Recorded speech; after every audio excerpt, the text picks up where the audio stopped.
Finally Bangladesh হারালো ইন্ডিয়াকে ফুটবলের মাঠে এবং এই জয়টার জন্য বাংলাদেশকে অপেক্ষা করতে হয়েছে একটা না দুইটা না 22টা বছর। সেই 2003 সালে সাফ চ্যাম্পিয়নশিপের সেমিফাইনালে ইন্ডিয়াকে হারানোর পর কেটে গেছে 22 বছর। বাংলাদেশ এই সময়টাতে কয়েকটা ম্যাচের সম্ভাবনা জাগালেও জয় আসলে অধরাই রয়ে গিয়েছিল এবং শেষমেশ সেই অপেক্ষার অবসান হয়েছে। কেনই বা হবে না, কারণ বাংলাদেশের ফুটবলে আগমন ঘটেছে হামজা চৌধুরী নামের একজনের, বাংলাদেশের ফুটবলে আগমন ঘটেছে সমিত সোমের, বাংলাদেশের ফুটবলে আগমন ঘটেছে জায়ান আহমেদের এবং সে কারণেই কিন্তু বাংলাদেশ পারল এশিয়ান কাপের বাছাই পর্বে ঘরের মাটিতে ইন্ডিয়াকে হারাতে 1-0 গোলে এবং গোলটা করেছেন শেখ মোরসালিন। ম্যাচের 12 মিনিটের মাথায় দুর্দান্ত এক গোল, দারুণ ফিনিশিং। সচরাচর এই ধরনের ফিনিশিং আমরা আমাদের ফুটবলারদের কাছ থেকে দেখি না, যে ফিনিশিংটা মোরসালিন আসলে দিয়েছেন।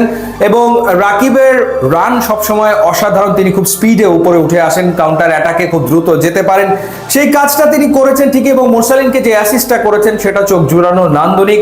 এবং মোরসালিন কোনো ভুল করেনি, তিনি ইন্ডিয়ান গোলকিপার গুরপ্রীত সিংকে পরাস্ত করতে সক্ষম হন এবং বাংলাদেশ এগিয়ে যায় 1-0 গোলে।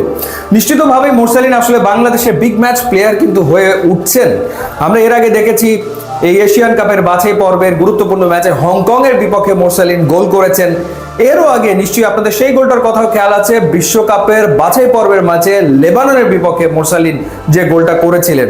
অর্থাৎ এই যে বড় বড় প্রতিপক্ষের এগেনস্টে ও লেবানন কিংবা হংকং, ইন্ডিয়ার এগেনস্টে গোল, এর ভেতরে আমরা দেখেছি যে অনূর্ধ্ব-23 এশিয়ান কাপের বাছাই পর্বে সিঙ্গাপুরের বিপক্ষেও তিনি গোল করে এসছেন। সো নিশ্চিতভাবেই বাংলাদেশের অ্যাসেটে পরিণত হচ্ছেন শেখ মোরসালিন। মোমেন্ট তো ওই একটাই, কিন্তু মোমেন্ট আরো অনেকগুলো আছে। যেমন মিতুল মার্মা এদিনও কিন্তু ডাব্বা মারতে গিয়েছিলেন, ভুল কিন্তু তিনি করে ফেলেছিলেন। ম্যাচের তখন কত 35 না 36 মিনিট বোধ হয়, এবং অলমোস্ট ওপেন নেট দিয়ে দিয়েছিলেন চাংতে যে শটটা নিয়েছিলেন। কপাল ভালো যে হামজা চৌধুরী, তার যে পজিশনিং সেন্স, তিনি এসে বলটা ক্লিয়ার করেছেন হেডারের মাধ্যমে, না হলে ওটা কিন্তু জালে জড়িয়ে যেত এবং ইন্ডিয়া ম্যাচে ফিরত। তো হামজা চৌধুরী আসলে এই ম্যাচটা জিতেছেন, কারণ কতবার যে তিনি ডি বক্স থেকে ক্লিয়ার করেছেন, কতবার। মানে যখন বাংলাদেশ 1-0 গোলে এগিয়ে গেল, তারপর থেকে হামজার মনোযোগটা আসলে ডিফেন্সেই ছিল, যাতে কোনোভাবে বাংলাদেশ গোল আর না খেয়ে বসে, সেই কাজটাই তিনি করেছেন সুনিপুণ দক্ষতায়। এর আগে যেটা হয়েছে যে তারিক কাজী 25 মিনিটের মাথায় ইঞ্জুরিতে পরে মাঠ ছেড়ে বেরিয়ে গেলেন, হাত তুপু তার বদলে নেমেছেন জায়ান আহমেদ। নেপালের বিপক্ষে 70 মিনিটের বেশি খেলতে পারেননি, এই দিনও তিনি পারলেন না, তিনিও ইঞ্জুরিতে পরে মাঠ থেকে বেরিয়ে গেলেন। এরপরে নামানো হলো তাজউদ্দিনকে, আবার সাহাদউদ্দিন তিনি রাইট ব্যাক থেকে লেফট ব্যাক পজিশনে এলেন, অদল বদল হয়েছে।